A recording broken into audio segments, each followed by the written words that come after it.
Well, it's just a fact that some of the people who need to hear the gospel most are the hardest to reach, and that's where Mission Aviation comes in. And there's been some exciting new developments at Mission Aviation, and Dallas Derksen is here to tell us about it. Good morning, Dallas. Good morning. Thanks for having me this morning. Well, for people who might not know Mission Aviation's mission, tell us a little bit about it. Sure. So, Mission Aviation Fellowship is a Christian humanitarian organization that works all around the world, and we use small bush aircraft to bring help, hope, and healing to people all around the world through aviation. It's our vision to see isolated people changed by the love of Christ. You know, it's amazing to think that some people just you can't get to them except for by airplane. Like in Canada, we do have some remote places here, but that's the case all around the world, isn't it? Absolutely. I've flown in East Africa, in Asia, and I know many pilots personally who've also flown in Indonesia, Papua New Guinea, places like that. And no matter where you go, it seems that you can always find people where simply getting there is just a huge challenge. And part of what Mission Aviation Fellowship does is train pilots to do this certain because this is way more than just flying. There are some other factors involved and some exciting news. You've got some new simulators that you would like to tell us about. Yeah, that's right. A year and a half ago, we started looking around just to see what kind of technology was available in the simulator world that we might be able to tap into to help us train more effectively.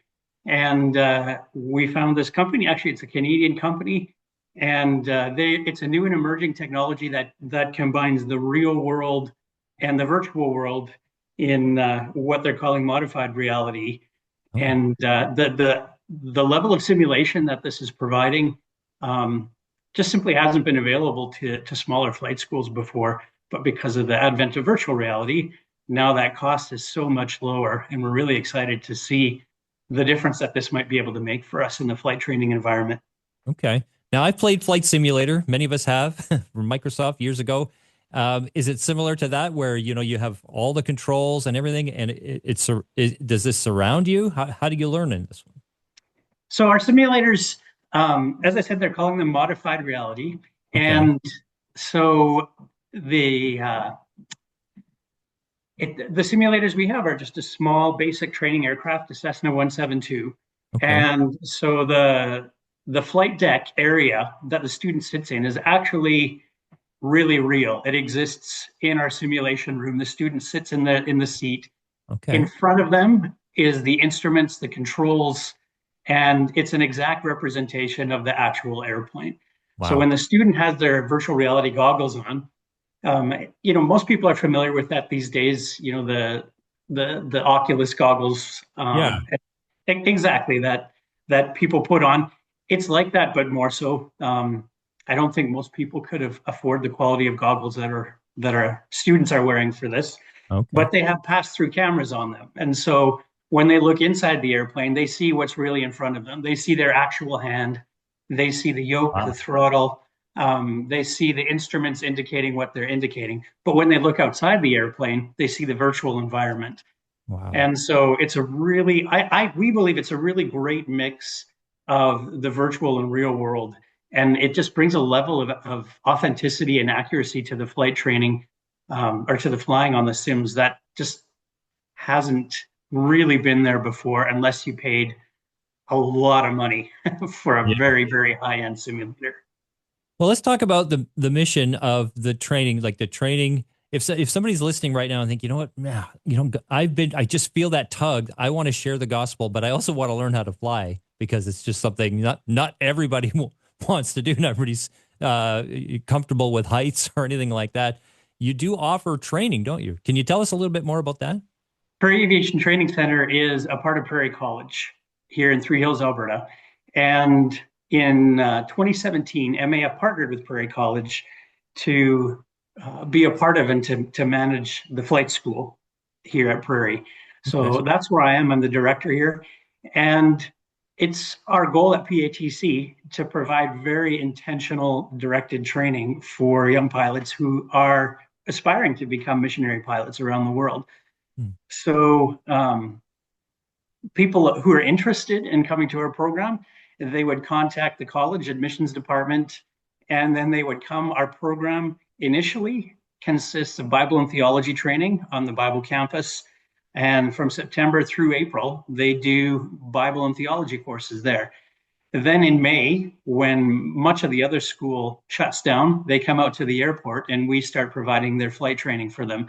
And for the next 16 to 18 months, we'll take them from 0 hours of experience. And when they finish, they have their commercial pilot license, their multi-engine rating, and their instrument rating. And they're ready to either step out into industry as an industry pilot here in Canada or to look at the options for mission aviation around the world. That's fantastic. My goodness. So excuse the pun, but they'll learn from the ground up. Like you just want to come in and just have a desire. You start right from there, don't you? Absolutely. And the partnership with MAF has just been fantastic. Over half of our instructors are experienced missionary pilots who are still with MAF, like myself. And so we've had experience overseas, and we can bring that here into our flight training. And so, in addition to the basic flight training that you can get at many schools around Canada, we have that mission aviation knowledge and expertise that we have gained through years of experience, and we're able to share the stories of what God has done overseas, some of the really unique places that we've been in, situations we've been in, and kind of help to grow that passion for mission aviation in our students as well. Awesome. Can you share just a little bit of your own experience along those lines? Oh, sure. It's hard. There's been so many. Initially, I served with MEF for 4 years in the country of Uganda in Africa. Um, I was there when Civil War broke out. Wow. It was over a decade ago, I guess. And at that time, we did a lot of evacuation flights from Uganda. We'd fly up into South Sudan, and we picked up missionaries, we picked up local church workers, national people who needed to get away from wherever they were because of the Civil War there. Mm. Those flights have stuck out in my mind because it's literally the only time in my life where I've landed somewhere and my passengers have gotten out of the airplane and literally bent down to kiss the ground Oh because they my. were so thankful to not be at their home anymore, which is Wow. very sad as well to think of wanting to leave your home that badly. Hmm. But that had that impact there. I flew for another 4 years in the country of Mongolia, wildly different than Africa. Yeah. And, uh, and I remember a series of flights that I did there in partnership with a local church. And they were doing a survey of churches in some of the more remote villages of Mongolia. And it was just, when I say small church, we're talking anywhere from probably 4 to 10 people in these Oh my. villages who were believers. And Wow. so it was just really special to be a part of that trip and that team, and to watch them encourage that small body of local believers. And also, they were coming out of the shaman and Buddhist beliefs that they had grown up in. They were absolutely fearless in sharing their own faith, and wherever we went, they had no fear about bringing Christ into the conversation and Wow. sharing the gospel with people that we met. And through that trip, I can think of at least 2 people who made decisions to follow the Lord just because these people shared with them. And it's Wow. it's a challenge that I carry with me to this day because I think here in Canada we tend to back off because we're scared of um, of insulting or offending Right. people. Right. But for them, that risk was totally worth it, and they jumped in with both feet. Wow. That's amazing. Just curious, when you're in a place like that, are the planes there or do you have to fly the planes there? Um, a little of both. Yeah. Most of the planes are Cessnas, which are manufactured in the States. Right. And uh, and so at some point in time, they have to get flown there.